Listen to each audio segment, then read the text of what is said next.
this business that I started actually turned into an asset that I could sell, that not only was paying me while I worked in it, but I could actually sell and bring in people who are 100 steps ahead of me that I would have never been qualified to work with before, but they saw what I was building and wanted to be a part of it.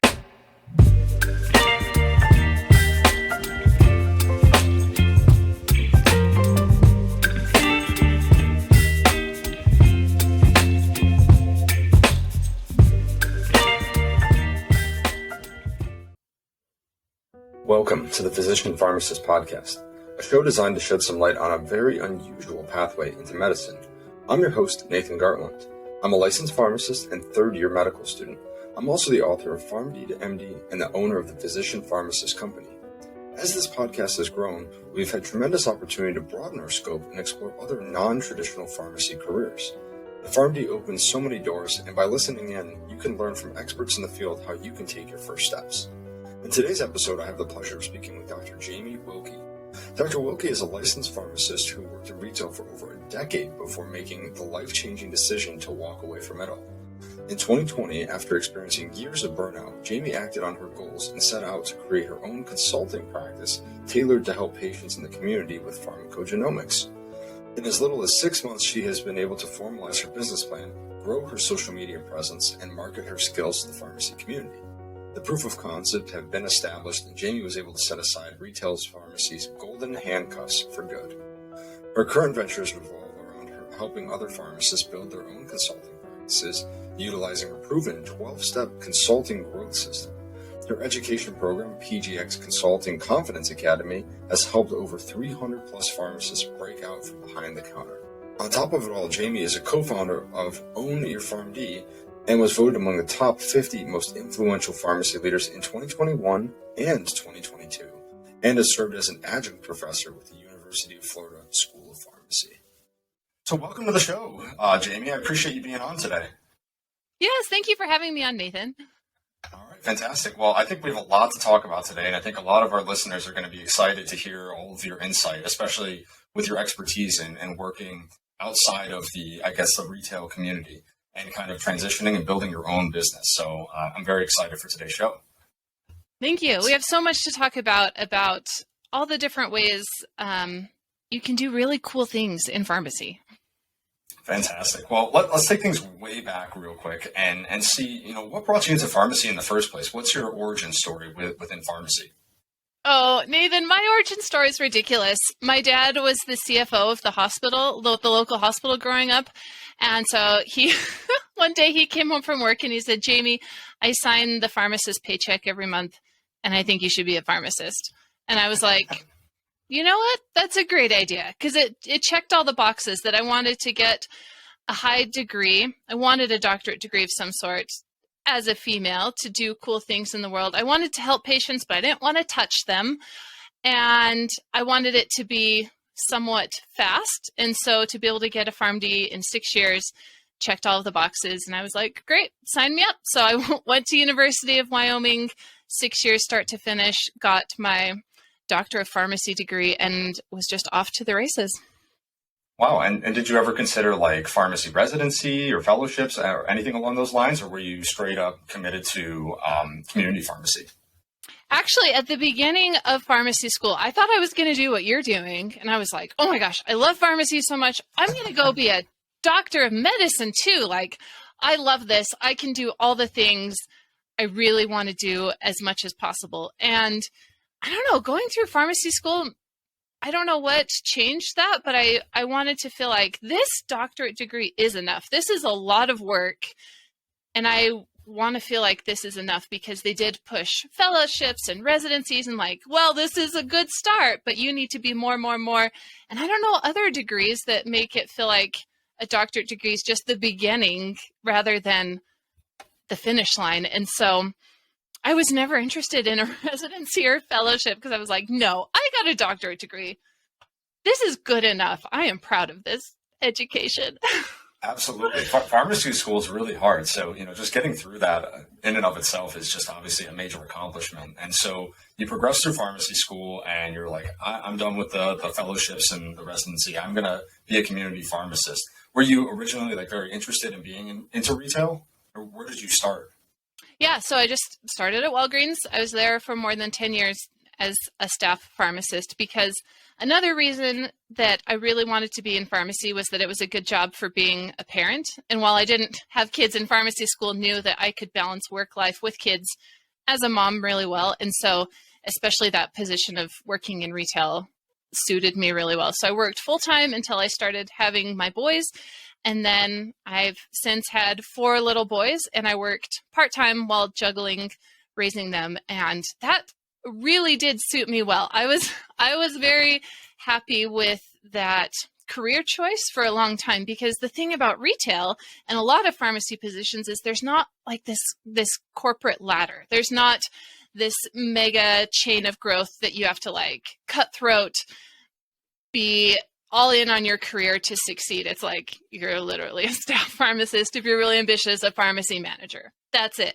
That's what called to me. I was like, I don't want my career to be take over my life. I want to be a mom. I want to have a flexible schedule. This is perfect. And then after 10 years, what was perfect suddenly felt like Groundhog Day, and like, oh my gosh, wait, I got exactly what I wanted, but it's not the dream I wanted. I cannot do the same thing for 40 years. So it served me really well, but then it was time for a change. Yeah, so it sounds like you had a pretty good work-life balance starting out in retail, and I think that's what draws a lot of pharmacists into that realm in particular. It gives you the flexibility to kind of prioritize life outside of medicine, and that was definitely something that I was thinking about personally too at one point in time. But I guess medicine won out. But so that's amazing. So you have obviously a pretty large family, and you worked at Walgreens for about 10 years. And what changed for you? What was the final thing, I guess, that kind of caused this dramatic shift where you said, I need to get out of this environment? Well, it was really 2 things, Nathan. The first was, for years, it just bugged me that I felt stuck, that I was like in the silo of retail, that I couldn't leave unless I went back and got a residency, got a fellowship, did something else, because I felt really stuck. So I applied for hundreds of jobs. I was scouring Indeed.com thinking that like the next job would solve all of my problems and I would be happy with my career again, and I would love helping patients in a more meaningful way, because I just felt like I didn't have room to grow, and the job I was doing was just medicating people and not helping people the way that I thought I would in pharmacy school. It was very transactional, and working in a 24-hour pharmacy where we're doing over 1,000 prescriptions a day did not help that. And so I was at this point feeling like I'm kind of stuck, but I don't know how to do this. So maybe I'll just have to leave pharmacy altogether and like be a realtor or get into crypto, or like, I don't know, go be a PA, like do something separate, because in pharmacy I wasn't enough without all of the extra stuff.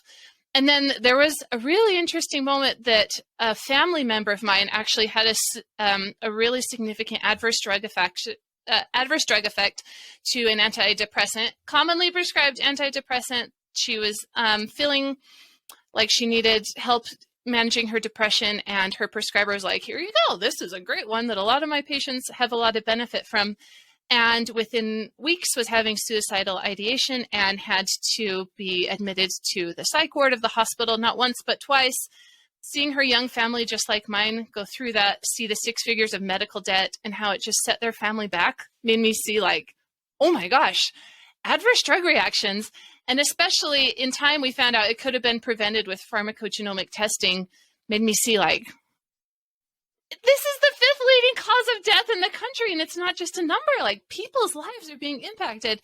And as a pharmacist, I had no idea about pharmacogenomics or precision medicine, which made me feel like, wait, I'm the drug expert here. I have a doctorate degree in medicine, and I don't know about pharmacogenomics or about any of this precision medicine and how to get their drug right the first time. And so anyway, this collided with the pandemic, and I started going down a rabbit hole of like, wow, what is our profession doing if we're not helping people in this way? And like, how can I be a part of this? Because seeing someone you love go through something like that kind of draws a line in the sand, saying like, I can't go back to the way I was working before. I feel morally obliged to help in a higher way now that I know more.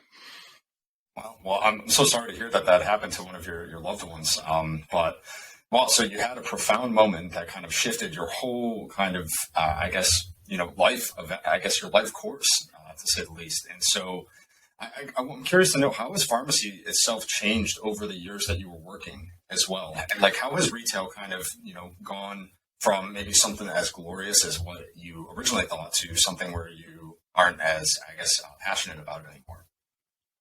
I think that's the problem. Like, it stayed the same. It hasn't changed other than like more work being thrown at you. Like, now we're doing even more immunizations than ever. And now you're making all these outbound calls to patients to like do this MTM that's not really effective because you only have 30 seconds and the phone's ringing. And like, what started out with zest, and I was like, I'm going to change the world and have like amazing consultations with every patient, made me just start to feel like, oh, I'm just a cog in a wheel. Like, no matter how much I want to help these patients, this isn't the right setting to help them. When someone would come up to the counter and bring all of their diabetic supplies and set them down, and they're like, okay, so what are these and how does it work and what do the numbers mean?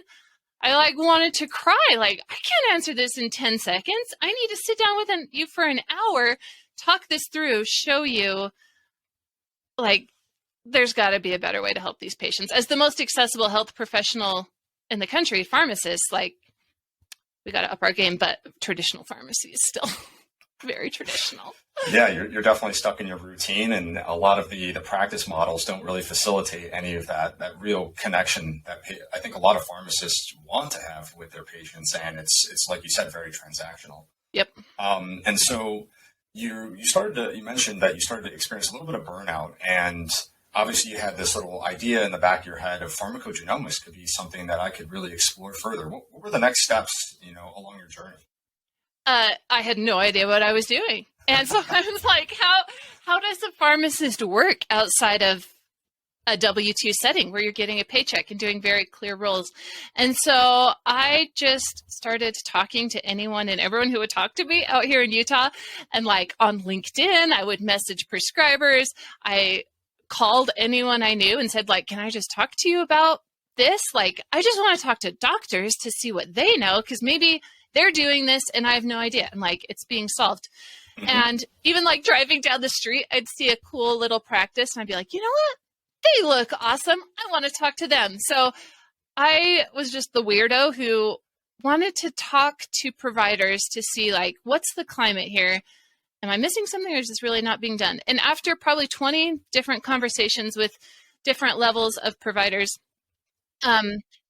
it really came down to like the same talking points that they said, like, we love pharmacogenomics. We learned about this in medical school and thought this is the future of pharmacy, but we don't have the bandwidth to do it ourselves. So like, we are not opposed to it at all. But when these labs give me 100-page report that is incredibly complex and now I'm supposed to deal with it, like, I don't have the bandwidth for this. I'm already too busy. Not opposed at all. I just can't put this into my practice and what I'm doing. And so it helps me see that like, it's such a great way for pharmacists to show their value and be a solution to help patients and providers. Because, you know, those providers are already like crazy overwhelmed and they have so much on their plate. Asking them to do more, especially when there are medication experts whose role needs to change over the coming years, just feels like the perfect segue. Absolutely. I love how you went out into the community and you took a topic that you didn't know much about and you literally went door to door, door to door salesman style, and just asked for, what is going on with this pharmacogenomics? What are the problems that you're facing in your practice from day to day? And that's just a great business approach, but also just a very great way to learn about like a particular topic, is see what's actually out there. All of that advice that you experience is not going, I guess, like, you can't replace it with something on Google or something along those lines. So what you did sounds like the perfect segue into kind of building up your first, attempt at, I guess, creating a business. And so after you talked with all of these people, you kind of had like a proof of concept where you knew that there was a problem out there that needed to be solved. What was the next step for you then after that? Well, naturally, I was also sharing online, like I was only on Instagram, and I was like, hey, friends, I'm interested in this thing. Like, do you guys struggle with mental health medications? Like, is this even a thing? Like, I honestly don't know. Talk to me. And then one post and multiple people messaged me and they're like, oh my gosh, I've been suffering with this for like my whole life. Doctors can't seem to get it right. Can I be your guinea pig? And I was like, okay, cool. I would love to have a guinea pig, to be very clear that like, I am not an expert at this. I've not done this before, but I think I can help you. And so to be able to be a beginner and just help people in a very like vulnerable way, in that like, I don't have it figured out, but I'm a pharmacist and I know my stuff and I know how to research. So I bet we can figure it out. I just started working with patients individually, like friends, family, all the people close to me, and started getting like a model of how I work, how working with labs works, what these consults look like. And at the same time, working with providers, naturally, after talking to some of them, they were like, I love this. We have a lot of polypharmacy patients. Like, do you want to come see our patients? And I was like, yeah, that would be awesome. And so ultimately we ended up going with one clinic, and I became established as part of their clinic. And we had a protocol that they sent me all the patients who fit the requirements. And we just started doing pharmacogenomic testing as part of the comprehensive medication management program. And it wasn't like a plan I had at the beginning. It just kind of morphed into they're saying like, I love this. Is there a way to work with you? And I'm saying like, I don't know, let's figure it out.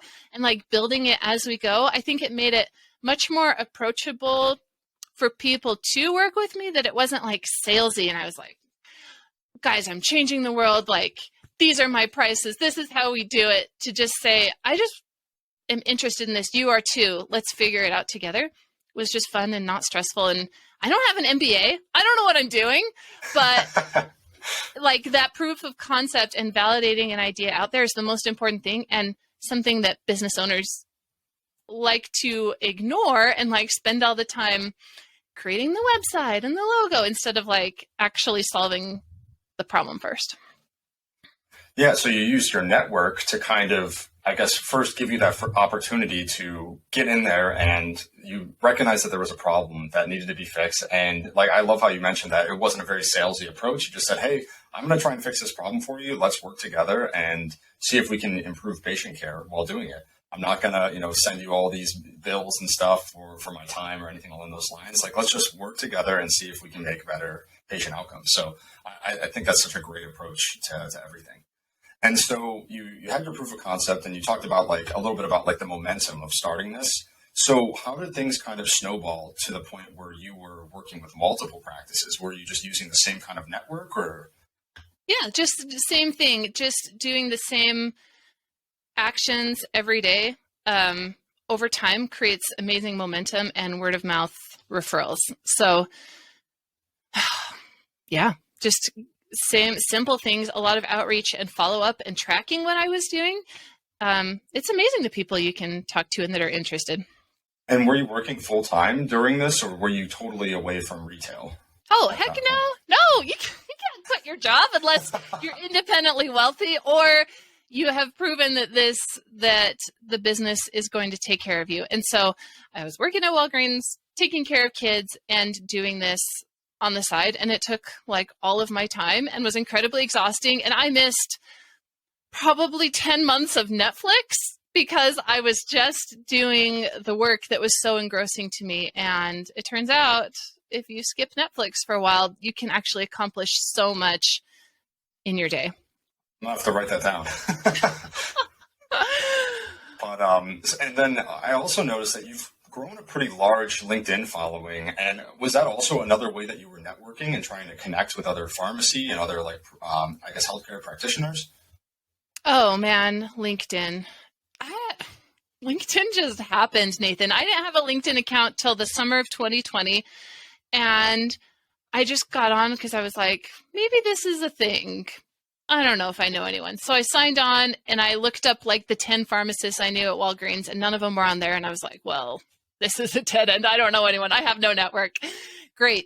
But those algorithms are so tricky, Nathan. And they like shared with me like, here's pharmacists doing cool things. And I was like, oh my gosh, whoa, there's pharmacists doing amazing things out there. And so that poured fuel on my fire.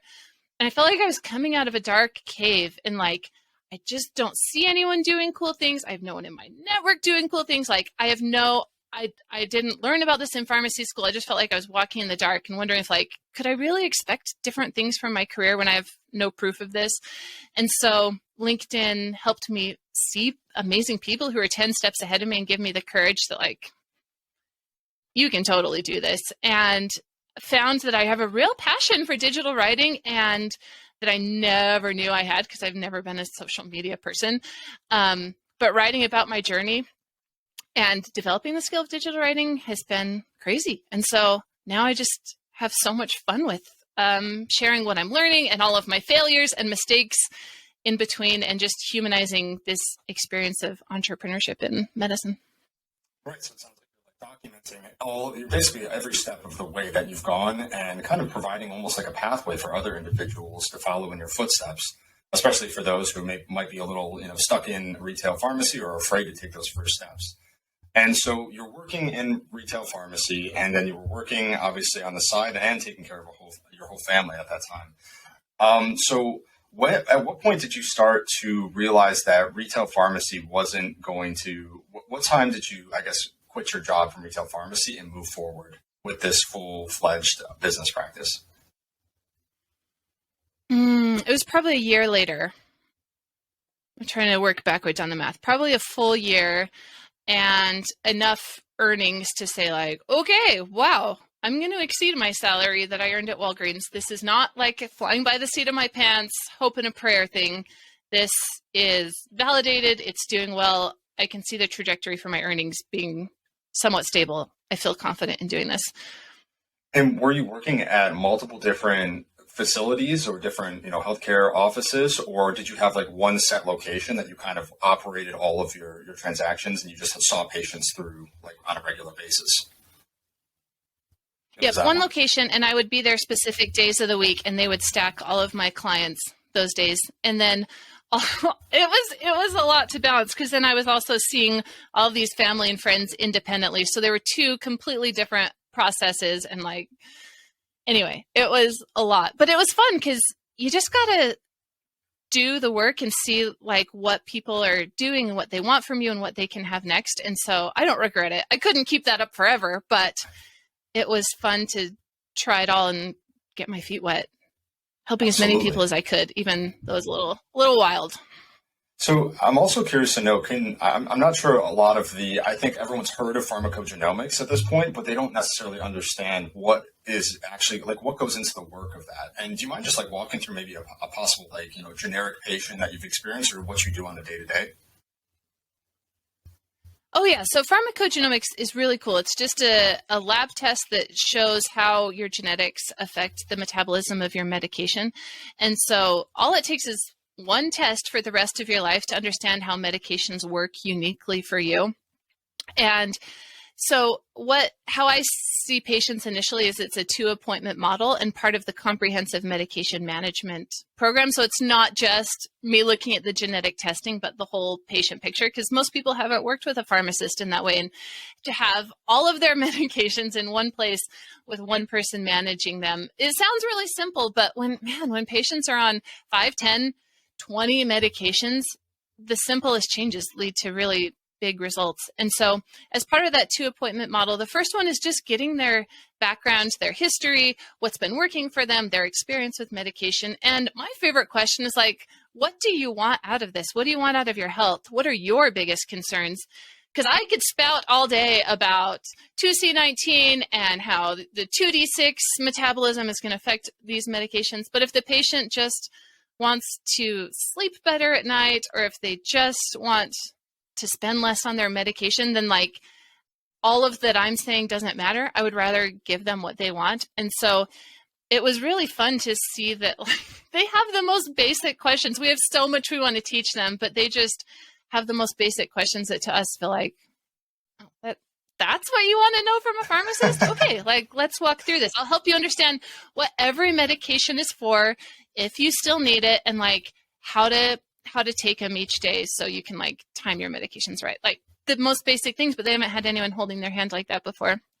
So anyway, first appointment is just a lot of background, getting to know them, and like just listening, just not typing on my computer and like kind of half hearing, like just looking in the eye and saying like, tell me what you want to know. And that was rewarding. That's what I felt like I went to pharmacy school for.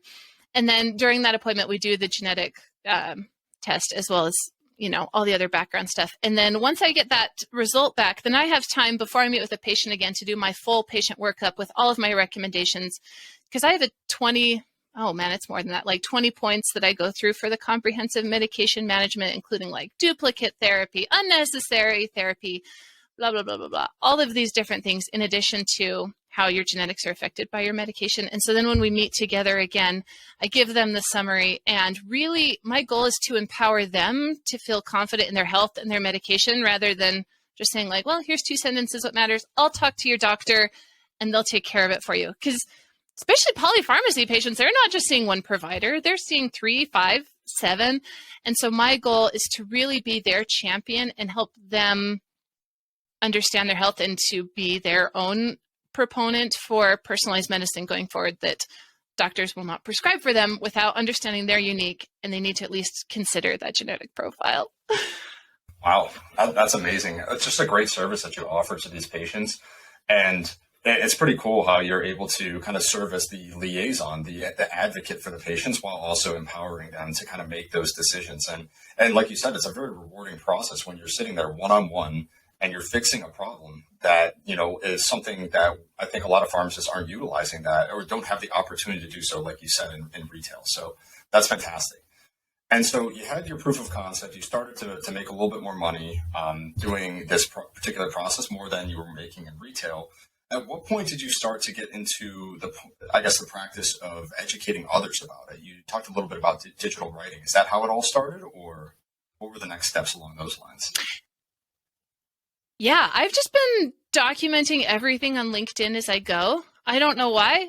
Just because it's fun to build in public. And I think because I was frustrated that other people weren't like sharing what they were doing, that they're only sharing like, oh, look at this award, I'm amazing. Or like, oh, here's a big win, but not like the real life of how hard life is, how great it is, and how they do things. And so I didn't want other people to feel that way because it was really hard to get my practice up and going. I had so many questions and didn't have one resource to go to. And so it felt like, this is crazy. I just want to talk about it online. Maybe someone cares. Maybe they don't. I don't know. But that also was a proof of concept that all these pharmacists started reaching out to me with direct messages saying like, I love what you built. Will you please teach me how? I was like, oh, really? This is interesting to you. Okay. I thought I was the only pharmacist like interested in this. Okay. I have all of these kids and all of this that I'm juggling. I don't have time to be like this amazing one-on-one coach to like hold your hand and walk you through all this. So how about I just dump my brain in an online course? I hear those are like the thing to do, and you can, if it's helpful, great. And if not, well, I taught you everything I know. And that was so fun, Nathan, because it helps standardize like what I do and teach people in an efficient way. Because once you create an online course, you create your framework for how people work with you, and you can teach people while you're sleeping or while you're helping patients. And it really frees up your time in an amazing way that, I'd heard about, but didn't think I could do as a pharmacist. So your money is not tied to earning per hour anymore, that you can earn money while you sleep and help people while you're living a busy life. And so it was also surprising and unexpected, but just proof that if you build in public and share what you're doing instead of hiding it, you attract people who want that exactly. Yeah, absolutely. And you're definitely right. That's like a perfect avenue for passive income, where you're getting all of these, individual pharmacists reaching out to you, and it can be overwhelming, especially when you're getting LinkedIn bombs of all these different, oh, help me out with this, or like I'm at this stage of the process, but the other person above is at this stage of the process. And so it can be very difficult to organize. So building a standardized course, like you said, sounds like obviously the easiest way to go about it. Because you can address all of those points, and individuals can then go to that specific spot where they need the help and the guidance. And so after you had built this course, what was the name of the course? It was called the PGX Consulting Confidence Academy, but we're rebranding it now. So if you look it up today, it'll be called the Precision Medicine Hero Program. Wow. Fantastic. Well, and there will be a link below in the description of this episode just for all of our listeners to check it out. And so you've obviously built up this empire of consulting per se. How many other pharmacists have you worked with and helped along the way? Oh man, Nathan, it's exploded. It's been so cool to see how many pharmacists are interested in this. At this point, we have 350-ish pharmacists, and we're in all 50 states, and we're starting to be a really cool force for grassroots precision medicine and independent pharmacist implementation across the country. Fantastic. And I'm curious to know too, so what are your insights on the field of consulting? Like, where do you think it'll be in the next 10 years? Or I guess, where do you hope it will be? Oh man, I hope every patient in the country has an independent pharmacist in their pocket that they can ask all of the questions to, that is really effectively managing their medication for them. That is my dream. Until every person in America that takes medication has their a personal pharmacist, then our job is not complete yet. Do you think it's going to overtake retail pharmacy, or it's kind of a different avenue where retail pharmacy still dispenses, but then this is where we kind of optimize the care? Oh, it's going to be totally different. Retail pharmacy, the writing is on the wall that it's automated and outsourced, and the role of the pharmacist is no longer going to be tied to dispensing medication. Such an antiquated model and not worthy of the doctorate level degree that we have, especially when so much of it is just insurance claims and physically dispensing a product. Companies have it highly in their interest to not pay pharmacists so much for these roles, and with technology the way it is and online pharmacies, I think it's best for patients and pharmacists to free them up from that dispensing model completely and really get pharmacists into knowledge-based roles, because knowledge-based roles, like roles in any other industry, cannot be replaced and automated and outsourced. And that's where pharmacy has to be. And we've really not done that successfully over all this time. We're so stuck to dispensing that I think pharmacists who see the writing on the wall and start planning now to make themselves available and working in these positions over the long run are going to be far ahead of the crowd that's trying to then jump on as things are changing quickly. Yeah, absolutely. I think on any industry in and of itself, it needs to kind of grow with the times and kind of advance. And it sounds like you're at the forefront of doing this with pharmacy. It sounds like this industry has been around for a little while, but you're really taking it with full effort and full steam ahead. So, and you're leading other people along this pathway too, and you're pulling them out of the golden handcuffs of retail pharmacy, as you said. That's the goal. So I guess, do you have any personal advice for individuals who are kind of sitting there behind this counter in the retail pharmacy who are afraid to take the next step? Oh, I have so much advice, Nathan. I have so much advice. Definitely don't be afraid to take the next step and explore new ways of either using your degree or working, because there's so much more out there. And especially living in the gig economy that we do now, you've got to be able to work in new ways. And so just start exploring what's actually interesting to you and what gaps you see, because either as an entrepreneur or to take advantage of what's there, there's so many opportunities, and pharmacists are so scared of the risk, feeling like, oh, time or money spent doing this, if it doesn't pay off right away, then it was a waste and I should have just spent all those nights watching Netflix. When I found that the more you take opportunities and are looking and are willing to just start and be scrappy, the more you attract, and that it really just makes you a person who can do things and can create. And so it's not so much about, is this the one single opportunity that will change my life? Is this one thing right or wrong? It's more like, are you going in the direction of creating and expanding and doing new things, or are you staying stuck? Because if you keep following your gut and growing, of course, they're not all going to work out. I have so many failures. I fail all the time. But because I keep working, man, my trajectory is 10 times what it would have been, or more, if I had just stayed there. So I would not be afraid to try new things. And don't feel like, oh, I'm trying this one thing. If it doesn't work, then I wasn't meant to be an entrepreneur. I wasn't meant to do something new, and like stop and consider that as judgment from the universe. Like become a person who takes action and keeps exploring, and you'll be pretty amazed at the opportunities that are out there. Make sure you don't give up on those dreams that you have, and follow those little ambitions, and maybe you have to go door to door just like Jamie did, but it sounds like that's going to be the best way to go about it. Yeah, it's a cool world out there, and there's so few pharmacists and white coats that are willing to even explore and try. We're so scared of failure.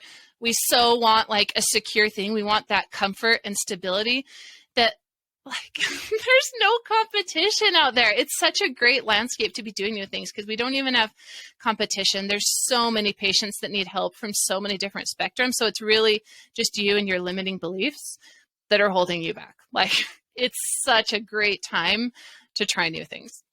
Healthcare professionals like the concrete textbook, the black and white answer that's on the sheet in front of you, and getting into this world of being abstract and kind of thinking outside of the box and blending our clinical knowledge with creative content is definitely the future, especially with everything that's digital these days. And so you've definitely found your niche, and it seems to be paying off royally. Yeah. And Nathan, it's just genuinely fun. And like, it's filling a creative part of my soul that I never knew I could with my career, that I really think humans are meant to create and do new things. And now with the internet and with anyone in the world, like literally at your fingertips, there's never been a better or easier time that really it doesn't cost money. You don't have to make this massive investment. It's really just putting yourself out there consistently and trying new things. And few people are willing to do that. And those that do, like me, that are not the smartest pharmacists, that are not the most well-versed, don't have the perfect pedigree, but are just dogged in trying, get all the reward. It's really a cool time to be alive. No excuses. No excuses. If I could do it with 4 little boys under the age of 10, anyone can do this. And speaking of that, I'm curious to know, how did you balance, raising a family with kind of your career ambitions and while trying to provide? Oh, just sacrificed all my free time. I did not have balance for quite a while, but knew that it was an investment for what I wanted, that I was so hungry for something different that it was worth putting in the work then. And it was not balanced, but I was always there for my kids and very fun and present. And at night I would just work instead of relaxing. And before they woke up, work before. And it's really amazing what you can do if you're on a mission and want to get something accomplished. You find the time. Absolutely. I mean, small sacrifices. I found just like turning my phone off and not checking, Instagram or any kind of other social media platform, you'd be amazed at how much time you can find in your day. And so I definitely recommend that to anyone who's maybe struggling they're using this podcast as a way to get out of studying at this point. Put that away and you'll realize your day and your schedule opens up substantially. And it sounds like you were very proactive and use your time wisely. And now you're obviously where you are today. Yeah. If you don't think you have time, go on your screen time app on your iPhone and look at your screen time for the last week. I assure you, you have time. Yeah, you'd be amazed. I try to keep mine less than 2 hours, so I'm proud to say that. Alrighty. So I'm curious to know, what are the next steps for your business and where would you like it to be? You said you're building a new course, you're doing some rebranding. What are those, what's going into that? Oh, yeah. So we've grown a lot. And actually, as part of last year, I actually sold equity in my company and brought in business partners to help effectively reach more pharmacists, as well as help them get into business more quickly. Because I don't have business experience. I don't have scaling experience. And so bringing in new partners has been really cool to help me see how real businesses operate, how you get to 7 figures and 8 figures. And so now I'm in the mode of, instead of scrappy starting, now it's time to develop and think really like an entrepreneur. So it's fun. It's a lot of growth, and has been cool that this business that I started actually turned into an asset that I could sell, that not only was paying me while I worked in it, but I could actually sell and bring in people who are 100 steps ahead of me that I would have never been qualified to work with before, but they saw what I was building and wanted to be a part of it. And so now I get access to a new network of people and a new way of thinking. And so, oh, I don't even know what's coming up next, but it's going to be big as we develop the curriculum and start doing live courses or live events. And really, now that this has been validated, like 10x this baby. Yeah, it sounds like you've obviously fine-tuned the machine. You've made it a functional prototype, for lack of a better word. And you found these business owners or business-minded individuals who then went and invested in the company. And obviously you raised some capital, and now you're able to scale even larger. I'm curious to know, how did you find these business individuals? How did they find you, or was it just like your online presence that kind of drew attention to it? Both. So it's all about who you know. I am finding this out, Nathan, that like you can control your network and who you know, and by doing things publicly and share what you're building, you attract some really cool people. And so my mentor actually introduced me to one of the partners, and he was like, I love what you're doing. This is cool. And so we worked together, just stayed in touch for a couple months. And then in December, he's like, I have this guy who's like a pretty big master at internet marketing. And can we just come in and buy your company? Because I think the three of us could do some cool things together. And I was like, heck yes, I already know you. I like you. We've built trust. Let's do it. So it's crazy. It's all who you know and God's plan for me, because I could have never orchestrated this if I had tried to do it myself. It's hard to think too. I'm sure you like look back and you're just thinking like, wow, like 2-3 years ago, I was in a completely different place, in a completely different space, and I've taken control of my life and I followed my dreams, and here you are. So, congratulations to you on all the success that you've had. Hey, thanks. It's fun. I live in an area of Utah that's on the it's called Silicon Slopes. So there's all these software companies and all of this development. So just in the air for 10 years, I felt like, man, there's innovation and like you can do cool things, but I can't because I'm in pharmacy. So unless one of these tech companies wants to hire a pharmacist to like manage everyone's medications, like there's nothing I can do. And so it's been really cool to think like a software developer and like tech, but bring it to pharmacy, because we need a big dose of refresh because our patients need help. Medication is wildly overused, and as you know, like patients are not well managed. It's cool to bring a new way of thinking and just start helping people without anyone's permission. Like as an entrepreneur, I can just do whatever I want, however I want, without all of the red tape of your bureaucracy. And I don't know, it's just fun to run with. Yeah, you're your own boss, which is probably the best way to live. Yes, it is. I don't know that I could go back to being employed.